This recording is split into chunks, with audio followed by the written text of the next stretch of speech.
बिस्मिल्लाहिर्रहमानिर्रहीम, अस्सलाम वालेकुम, आदाब, सत श्री अकाल। देखें, पिछले कई दिनों से जो है जम्मू कश्मीर के हालात, खास करके सियासी हालात बहुत तेज़ी से बदल रहे हैं।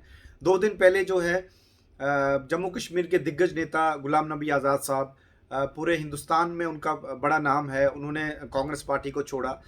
और जब मैं उनको वो पढ़ रहा था, जब रेजिग्नेशन उन्होंने दिया अपना, तो गुलाम नबी आज़ाद साहब पिछले 50 साल से जो कांग्रेस के लिए काम कर रहे थे, बहुत बड़े नेता थे कांग्रेस के। और मैं समझता हूँ उनके रिज़ाइन करने से कांग्रेस को, खास करके कांग्रेस जमात को बहुत बड़ा नुकसान हुआ है पूरे हिंदुस्तान में। क्योंकि आज़ाद साहब जो हैं राहुल गांधी के फोर फादर्स से काम करते आ रहे थे। उन्होंने उनकी दादी के साथ काम किया है, उनके फादर के साथ काम किया है, उनकी मदर के साथ काम किया है। तो कहीं ना कहीं आज़ाद साहब की बहुत बड़ी कंट्रीब्यूशन है, खास करके कांग्रेस पार्टी के लिए और पूरे हिंदुस्तान के लिए, और खास करके हमारे जम्मू कश्मीर के लिए। आज़ाद साहब को जब जम्मू कश्मीर चीफ मिनिस्टर का बनने का मौका मिला, तो आज़ाद साहब ने बहुत डेवलपमेंट की है जम्मू कश्मीर से, किसी की छुपी हुई बात नहीं है। ये जितने भी आप कॉलेजेस देख रहे हैं, ब्रिजेस देख रहे हैं, रोड देख रहे हैं, सब आज़ाद साहब की उस वक्त एक विजनरी लीडर थे। उनका विजन था, उन्होंने उस तय जो है जम्मू कश्मीर में काम कराया जितना भी उनको मौका मिला। और जब वो सेंटर में हेल्थ मिनिस्टर बने, 4 मेडिकल कॉलेज हमें जम्मू कश्मीर में मिले, एक एम्स जम्मू में मिला, एक एम्स श्रीनगर में मिला। तो बहुत डेवलपमेंट की है उन्होंने जम्मू कश्मीर में एज चीफ मिनिस्टर, और पूरे हिंदुस्तान में एज ए हेल्थ मिनिस्टर बहुत अच्छी अच्छी पोजीशंस पे रहे। नो डाउट वो कांग्रेस में, लेकिन आज़ाद साहब की कांग्रेस के लिए कुर्बानियां भी बहुत। एक इंसान जो पूरी उम्र एक जमात में लगा दे, तो आप समझ सकते हैं कि कांग्रेस ऐसे तो किसी को कोई पोजीशन देती नहीं। आज़ाद साहब की भी बहुत कंट्रीब्यूशंस हैं, और कहीं ना कहीं अगर आज़ाद साहब ने आज कांग्रेस पार्टी को छोड़ा, तो मैं समझता हूं आज़ाद साहब को भी इस चीज़ का दुख होगा। एक इंसान जिसने इतनी मेहनत की एक जमात के लिए, और पिछले 70 साल से जो जमात हुकूमत बना के जम्मू के इस पे हिंदुस्तान पे राज कर रही थी, और आखिरकार जब उसकी कमान जो है राहुल गांधी ने संभाली एज ए प्रेसिडेंट, कहीं ना कहीं कांग्रेस का गिराफ जो है बहुत नीचे गिरा है। और जब बीजेपी आई और जब नरेंद्र मोदी ने हिंदुस्तान को संभाला, तो कांग्रेस तो ऑलमोस्ट हिंदुस्तान से खत्म ही होगी, क्योंकि वीक लीडरशिप के अंडर जो है कांग्रेस पार्टी चल रही थी। और इसी का शुरू से जो है गुलाम नबी आज़ाद साहब हवाला दे रहे थे। देखें, ठीक है, उनके फादर ने अच्छी पार्टी चलाई, राहुल गांधी जी के, उनके दादी ने बहुत अच्छी गवर्नमेंट चलाई, हिंदुस्तान को चलाया। अब राहुल गांधी को पिछले 15 साल से वर्किंग प्रेसिडेंट बना रहे हैं। हर स्टेट में जो कांग्रेस का नुकसान हो रहा है, सेंटर में तो वो कहाँ एक स्ट्रॉन्ग अपोजिशन, वो 50 सीटों पे आ गए हैं। तो एक स्ट्रॉन्ग अपोजिशन का रोल भी जो है राहुल गांधी की सरपरस्ती में जो कांग्रेस जो है वो प्ले नहीं कर रही है पार्लियामेंट में, क्योंकि अपोजिशन का बहुत बड़ा रोल रहता है एक रूलिंग गवर्नमेंट को रोकना। जब वो कोई ऐसे कानून पास करती है जिससे लोगों का नुकसान होता है, तो उसमें भी कांग्रेस टोटल फेलियर रहा है। तो कहीं ना कहीं आज़ाद साहब को ये चीज़ लगी कि जो उन्होंने वो 50 साल इस कांग्रेस में दिए, जिस कांग्रेस के लिए दिए, जिस कांग्रेस को इतना मजबूत किया, उस कांग्रेस का गिराफ गिर रहा है।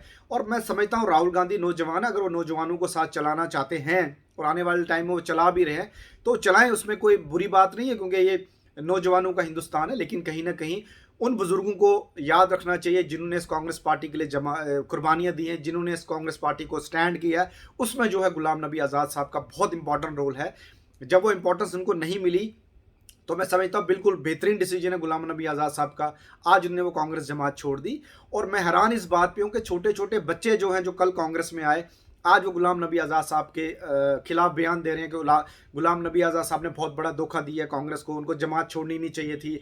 और कुछ लोग तो इंटरव्यू में ये भी कह रहे हैं कि हम जी यूथ लीडर हैं, और हमें राहुल गांधी ने कॉलेजेस से लाया, हमें राहुल गांधी ने बनाया, और हमारे लीडर जो है राहुल गांधी है, सोनिया गांधी है, बड़े बड़े और भी लीडर्स कह रहे हैं कि राहुल गांधी के खिलाफ जो बोलेगा, सोनिया गांधी के खिलाफ बोलेगा, हम ये बर्दाश्त नहीं करेंगे। मैं उनसे एक बात कहना चाहता हूँ, देखें, राहुल गांधी और सोनिया गांधी कांग्रेस नहीं है, कांग्रेस से राहुल गांधी सोनिया गांधी। ये माइंड का जो कंफ्यूजन है, उन कांग्रेस वर्कर्स को क्लियर आउट करना चाहिए। देखें, कांग्रेस जमात जो है वो राहुल गांधी से नहीं है, कांग्रेस से जो है वो राहुल गांधी है। जब ये आप समझेंगे, मैं समझता हूं, तभी कांग्रेस को आप मजबूत कर पाएंगे। और एक नेता पे आप पूरी पार्टी का वो डाल दें, तो मैं ये बहुत गलत बात है। और इसी का हवाला जो है आज़ाद साहब दे रहे थे कि एक आदमी जो कांग्रेस नहीं चला पा रहा, तो कहीं ना कहीं इलेक्शन होने चाहिए, एक सिलेक्टेड प्रेसिडेंट बना दिया गया है। तो आज़ाद साहब चाहते थे इलेक्टेड प्रेसिडेंट बने कांग्रेस का, ताकि वो ग्राउंड लेवल पे लोगों के पास जाके उनकी मुश्किलातें देखे क्या है, और कहीं ना कहीं अच्छा ऑपोजिशन का रोल प्ले करे, जिसमें राहुल गांधी टोटल फेल रहे। और आज़ाद साहब ने आखिरकार जो रिजाइन कर दिया। अब आज़ाद साहब के रिजाइन करने के बाद जो है र्यूमर्स मीडिया में है, सोशल मीडिया में है कि आज़ाद साहब कहीं ना कहीं एक नई जमात बनाने जा रहे हैं। तो यही कांग्रेसी जो है, छोटे छोटे लीडर हैं कांग्रेस में, जिन्होंने कल जमात कांग्रेस ज्वाइन की और 50 साल जिस शख्स को हो गए कांग्रेस में, उसके खिलाफ बयानबाजी कर रहे हैं कि नहीं जी ये तो बीजेपी की बी टीम बन गई, क्योंकि प्राइम मिनिस्टर ऑफ इंडिया ने जो है आज़ाद साहब के लिए अच्छे अल्फाज यूज़ किए पार्लियामेंट में। वो इसलिए किए क्योंकि आज़ाद साहब डिजर्व करते थे। आज़ाद साहब ने हिंदुस्तान के लिए बहुत काम किया, कांग्रेस जमात के लिए बहुत काम किया। अगर नरेंद्र मोदी ने उनकी तारीफ की, मैं समझता हूँ उसमें कोई बुरी बात नहीं है। उसमें हमारे प्रेसिडेंट जो प्राइम मिनिस्टर हैं, मैं उनका शुक्रिया अदा करता हूँ कि उन्होंने आज़ाद साहब की कंट्रीब्यूशन को याद किया, जो है पार्लियामेंट में जो उनका आखिरी दिन था वहाँ पे।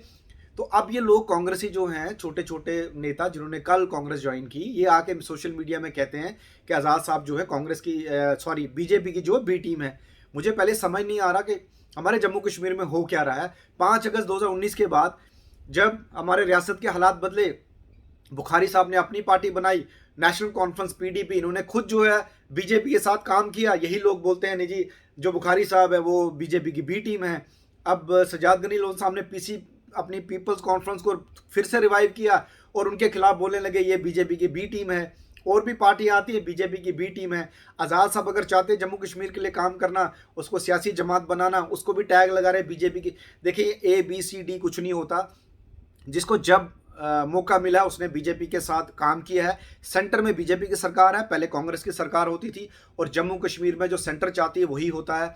पहले एनसी ने भी कांग्रेस के साथ मिलकर सरकार बनाई, पीडीपी ने भी मिलकर सरकार बनाई, और बीजेपी के साथ एनसी ने भी काम किया, और सेंटर में महबूबा मुफ्ती ने भी काम किया। तो महबूबा मुफ्ती को और फारूक साहब को और उमर अब्दुल्ला को कोई हक नहीं बनता किसी को बी टीम कहना, सी टीम कहना, जो खुद एक टाइम में जो है बीजेपी की बी टीम बन के जो हुकूमतें की हैं। तो मैं आज़ाद साहब का बहुत बड़ा फ़ैन हूँ, बहुत ऑनेस्ट लीडर हैं, बहुत अच्छे लीडर हैं। अच्छी बात है जितनी पॉलिटिकल जमात हमारे जम्मू कश्मीर में आएंगी, जितने लीडर इलेक्शन लड़ेंगे, लोगों को एक अच्छा लीडर, एक अच्छी जमात चुनने का मौका मिलेगा। ये को पट्टे पे हमें लिख के नहीं दिया कि हमने हमेशा एनसी को ही वोट देना है, हमने हमेशा पीडीपी को ही वोट देना है। अच्छी जमातें आएंगी, अच्छे लोग आएंगे, लोगों के भी जहन बदलेंगे, लोग भी अच्छे लोगों को आगे लाएंगे। तो मैं समझता हूँ आने वाले टाइम में बहुत सी चेंजेस हमें जम्मू कश्मीर में देखने को मिलेगी। और खास करके जहाँ तक बीजेपी की बात करूँ तो बीजेपी में, पीडीपी में और नेशनल कॉन्फ्रेंस में कोई ज़्यादा फर्क नहीं, क्योंकि इन्होंने सब ने जो है मिलकर काम किया है। नेशनल कॉन्फ्रेंस अब 370 तो वापस ला नहीं सकती, पीडीपी अब 35 से 370 वापस ला नहीं सकती। यूटी वापस आना है, वो हमें बीजेपी ने सेंटर मरकज़ में उनकी सरकार है, साफ सी बात है, जब वो चाहेंगे उन्होंने हमें देना है।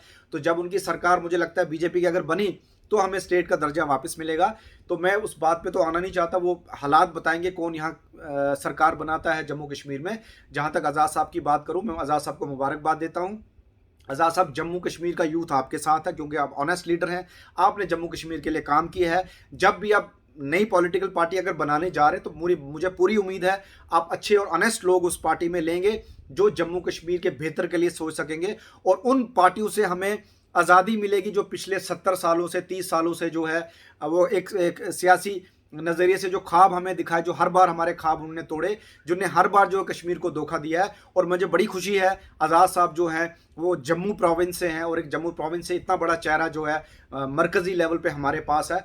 तो मैं कश्मीर के लोगों से भी गुजारिश करूँगा कि बढ़ चढ़ के जो आज़ाद साहब का साथ दें, और उन पॉलिटिकल पार्टीज़ का, उन जमातों का, उन लोगों का साथ दें जो ईमानदार लोग हैं और जो जम्मू कश्मीर के लिए बहुत बेहतरीन काम करेंगे आने वाले टाइम में। और लोगों से भी गुजारिश करता हूँ, इलेक्शन आने वाले टाइम में इलेक्शन आएंगे तो उन लोगों को चुने जो ऑनेस्ट हों और जो लोगों के काम करें और रियासत के लिए बेहतर सोचें और बेहतर तरीके से जो है वो रियासत को चला सके। बहुत बहुत शुक्रिया।